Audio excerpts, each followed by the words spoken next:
Hello, BookTube, and welcome back to the second part of the second week of the Future History Project. That's Isaac Asimov's Future History, that we are reading from the beginning in chronological order, more or less, sort of. It's a little difficult with the first stories, the robot stories, to place them in exact chronological order.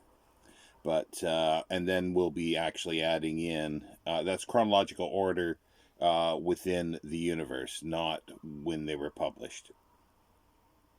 And we'll be adding in, for those who are game as well, the extra material that other writers have written, either short stories or novels, throughout. It's a big project. But we've already looked at Robbie, or actually True Love, Robbie, and Robot AL-76 Goes Astray. And today we're looking at Victory Unintentional and Stranger in Paradise. And I've said before that there might be some changes and things like that, and additions to things. And after reading Victory Unintentional, I'd actually spelt it wrong. I had it wrong on some of the lists as Victory International, but it's Victory Unintentional. Because that was a sequel to another story, but there were no robots in it. That was a sequel to Not Final, and that was published in Astounding in October 1941. Now, I'll describe that a little bit after. So I'll do it out of place, and I'll show you where, if you want to read it, you can. It should actually been, because if this is part of the future history, Victory Unintentional, then the Not Final. All right. Yeah, Not Final should be as well. I just wanted to check something here, so bear with me a moment.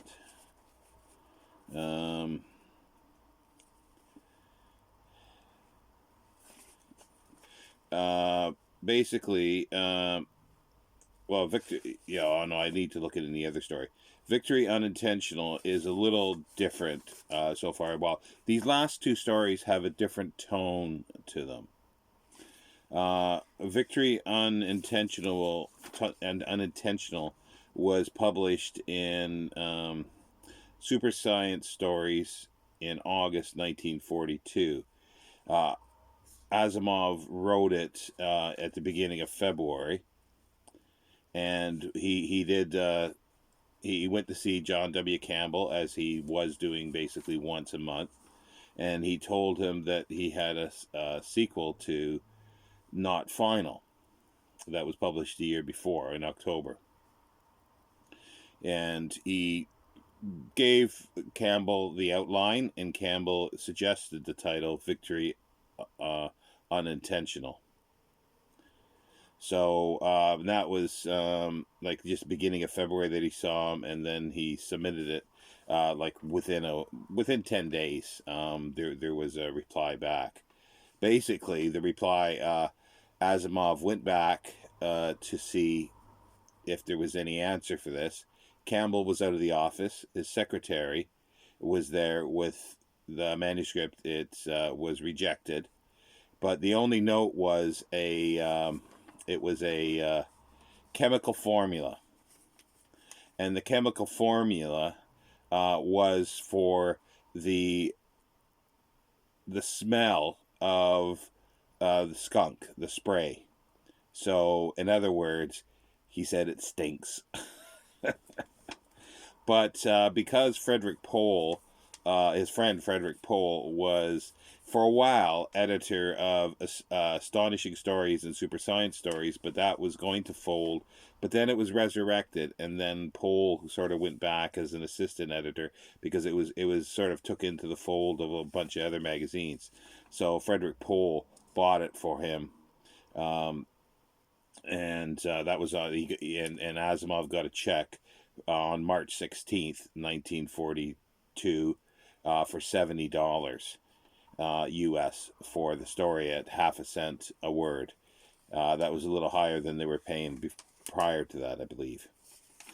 And I looked it up on Google. Basically, $100 US in 1942 is equal to approximately $1,600 today. So for the 10 days it took them to write it, not bad, I suppose. Yeah, pretty good, actually. Especially, at wages of that time. So, the story. There are no humans in this story. They're referred to. There are 3 robots, ZZ1 or ZZ1, whichever you prefer, and 2 and 3. And they are on a spaceship, and they are landing on, they came from Ganymede, and they've been sent there by humans, and they are landing on Jupiter, which at this point they know there is life there, and a huge amount of life, and very intelligent life. It's a humorous story because they get out and think, because they're designed to be for that environment, and they think it's very comfortable here. And the Jovians come out and start shooting ray guns at them, basically, and they're going, "Oh, look, they're trying to kill us! Look at the ray guns!" It's that kind of tongue in cheek, back and forth a little bit. So, and they're met with a lot of hostility, but they're made as hard as nails, and harder. So the Jovians couldn't really hurt them. And they get an interpreter that comes down, and they say that they want to just learn about a few things, learn about the society, and think they're just observers. They don't mean to hurt anybody or anything. And but they, Jovians say, "Oh no, we're going to destroy you. We're going to destroy you." And because they had been in communication to the humans on Ganymede, but they first thought they were Jovians, and then they found out that they were aliens. They call them vermin and want to kill them. So they kept saying that, and they said, "Well, if you don't go, we'll destroy you." And the robots just sort of look at each other and say, "Well, we were told they were going to say this, but what are they going to do? We're going to stay." And then they figured that, and then they turn around and say, "Okay, well, we'll allow you to stay. We'll allow you to stay for a little while." And they take them around, show them their factories, and there's a ammonia lake, I think it is, and there's this massive creature. The one robot goes in and sees this creature, and he accidentally kills it, and he's really apologetic. He drags the creature out, and it's a massive creature, and he says, "Well, I don't know what happened. It was trying to bite me. You see, it's almost a scratch on my shoulder." And then he says he slapped him, but he slapped him a little too hard, I guess, and the creature died. So, but the Jovians didn't seem to be too problematic with this, and they kept saying, "Oh, well, the person's going to die. He won't be, just to go into the ammonia lake." But they say, "Oh no, it won't hurt us. It won't hurt us," and they were kind of surprised.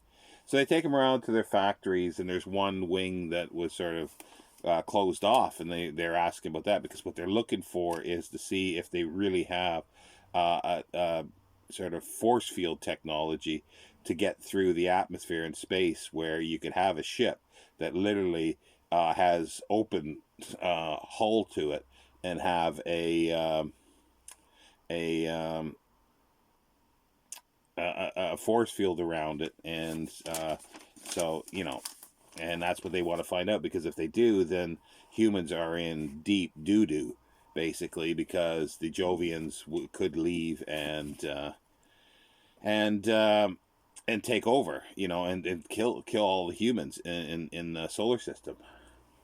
So that's their job. But they find one area of the factory that's sort of blocked off, and they ask about it, and they're saying, "Oh, well, that's where they do some metal stuff, and it's extremely high temperature." And the robot says, "Well, can I look?" And he's going, "Well, no, you won't survive in there." But he says, no, that won't be any problem. So he goes in, and he's trying to look into where the metals and stuff are being heated, and he actually picks up the whole thing and turns it a little bit to see the molten liquid, and he sticks his hand in and looks at it, and then shakes it off and wipes it off on one of his legs. These aren't human looking robots. They're squat with several legs. Some of them don't even have a neck. Their head doesn't move. uh, they're made for the Jovian environment, and so they get out, and then they're talking, and they find out that that's what they're asking about is shield technology, and they say yes, they do have it and everything, and they're thinking, oh well, humans are up shit creek basically. So they but then the Jovians sort of start talking together, and they sort of say, well, no, they're not going to invade. They're like this. It was like victory. That's why it's victory unintentional. And then the robots are going, what the hell happened there? And basically, the Jovians thought that the robots were the humans or the vermin that lived on Ganymede. So, so that's why it's unintentional. It's a bit tongue in cheek, but as I say, Campbell did not like it. The original story, not final, is there's no robots in it. It's set on Ganymede, and they are in communication, or were in communication with the Jovians, and they found out that they think they have this technology, so they were trying to get um, the force field technology as well, and it's just it's very technical. There's lots of talk about science in that story, and it has been reprinted in, yeah, this is an ugly cover. That's ears, and I guess I'm assuming they're Asimov's ears. It's the early Asimov, and this is a book club edition. I'd like to get a real one because I think it would be something to the size of the Before the Golden Age. But anyway, it's in here, and this is pretty good, not just for the stories. It has at the end of each one a little sort of not biographical information about the story and things that were going on at at the time. So that's in here, and it's an interesting story, but you could tell it's one of his early ones. As I say, it's a bit rickety. The dialogue is a bit stilted. Um, it's not polished in many ways, but it was something because it was kind of different because Campbell liked stories that humans were uh, superior and stuff like that. So, and then once they realized that they had the shield technology, that they would be superior. But then it took the sequel to sort of to go through the process. But it also, I'm pretty sure, like, I just have to check here. This is what I was going to look for because I think that they class like there's several colonies it's talking about, and it jumps into the story. So there's a lot of sort of background that you pick up as you go on, and there's like a Dominion government they talk about, and I think it was an empire somewhere. It was mentioned. So it was like a first empire, and I think that does fit in with the Future History Project. And I thoroughly enjoyed the story, the Victory Unintentional. I thought it was just hilarious, very very tongue in cheek, and I could see because Asimov is saying in his autobiography that I'm reading that Campbell didn't have the same sense of humor he did. Sorry, I was just looking at the time. So that's probably why he didn't take it. But it was taken for what was it, cosmic super science stories without any changes at all. It was just taken. So the next story is that, or the last one this week, is another odd one. These are sort of two good pairings because they're a bit odd. But where that one was published in 1942, Stranger in Paradise was published in 1941. No, sorry, not 1940. 1974 in Worlds of If Science Fiction magazine.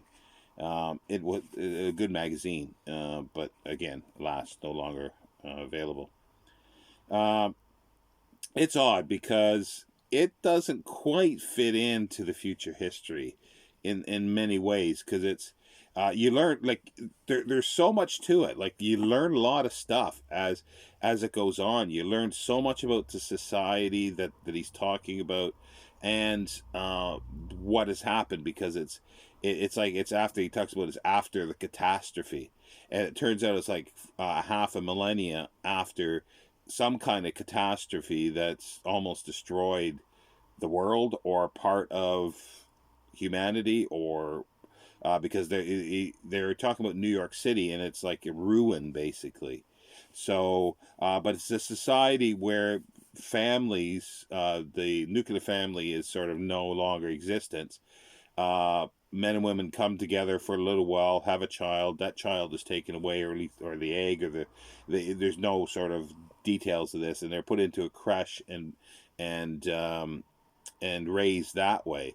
And the story is about these two children, about 8 or so years apart, but they are brothers. They are full brothers, because they had the same mother and father, and that is very unusual and causes a lot of tittle tattle in the society and everything like that. And they find it strange, but they actually are almost twins, because they look almost exactly alike, because they've got the same genetic parents, but they're not, um, you know, twins in the normal sense.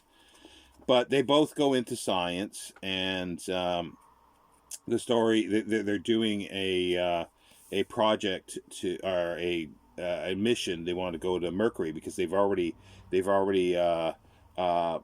got,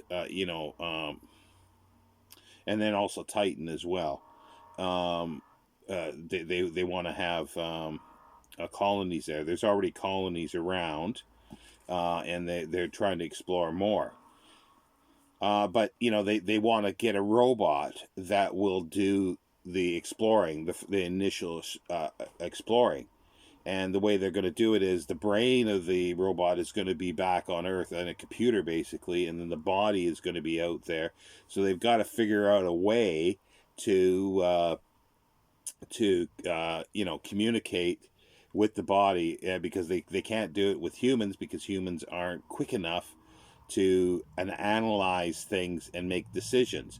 And there's also the time lapse, so they've got to have a brain, a computer that is capable of understanding that and making allowances for the time delay. And they balk calling it sort of a brain, but that was like in early science fiction. A lot of times, the computers were called brains. But there's so much that's interesting with this. As I say, there's so much in the story. It's an odd one, and the dialogue is a bit stilted, and yeah, the dialogue's a bit weird. But the thing that's interesting is, there's so many little bits and pieces in it about the society, with regards to, what'll happen when, like, communicating these distances, with when the sun gets in the way, and all this kind of stuff. The possible breakup of the communication, and how to get around that. And also, when they go out, like, to do a swing around Jupiter or I think it's Jupiter, in order to get out, pick up speed to get out further. And there's all, but it's the society that's really kind of neat, because these two brothers started to get together and work at this project, but they don't feel comfortable working, or one of them doesn't. And, well, they both don't really, and everybody's looking at them because they look the same, and there's lots of almost prejudice against them. It's very, very interesting. It, like I say, it doesn't quite fit with the Future History Project, but it's a robot, so it's in here. And Asimov had said that this is part of the future history. But it's too different. Like, it's 500 years, and they're having trouble with sort of getting a robot brain, like, the positronic brain type thing going. So it's not within really the same universe. I don't think. But as a standalone story, I really did like it, and I really liked, as I say, Victory Unintentional. And if you do get a chance, if you can get, or look up, probably I'll see if I can find a link to it.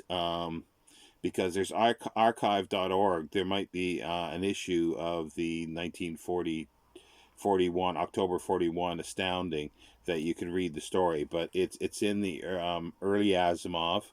Uh, we do have one or two other stories from here that are sort of in the future history that's coming up. So, but again, you might be able to find the, like, PDF of the original um, magazine where it was and read it off that way. It's not that long, so it's not that bad to read off. But anyway, that's it. And tomorrow I'll be back with what's going to happen next week, the third week. There is a bit of a change. So I do note that for everybody to take a look at that video, or at least look at the reading for it. So week 3 and week 4, there are changes. And the reason I'm making these changes mainly is to sort of group stuff a little better, because as I say, it's very difficult to pin these down to fully chronological, and we found right off the bat that there's issues, or I did anyway, but they're not huge issues. So therefore I'm putting stuff together. I want all the Susan Calvin material together, stories together, and then like the 4th week, there were things that were going to be from Foundation's Friends. I don't have it here. Foundation's Friends, but that's a difficult volume to find. So I'm pushing that off a little bit, plus other ones that are from other books until week 6. So that gives. But tomorrow I'll put up a list up to week 6. I think the end of week 6, so you can see where everything is. And I do apologize for this, but I think it's for the best, because people have mentioned to me that it's difficult to get a couple of the volumes, and they're looking for them. So at least this gives a little more time to do that. And also with the trilogy of the Susan Calvin trilogy. See, I wanted all the Susan Calvin stories in a row, and then go into the trilogy, and then back to some short stories, and then we go back into other robot novels, and then back into a few stories, and so forth. And so yeah, that'll be explained more detail as we go along. But tomorrow, do at least look at the description for the reading for next week. If you don't watch the video, which is fair enough, if that's all you want, it'll be in the description. Anyway, take care, BookTube, and I hope you're enjoying everything. And what was your favorite story this week?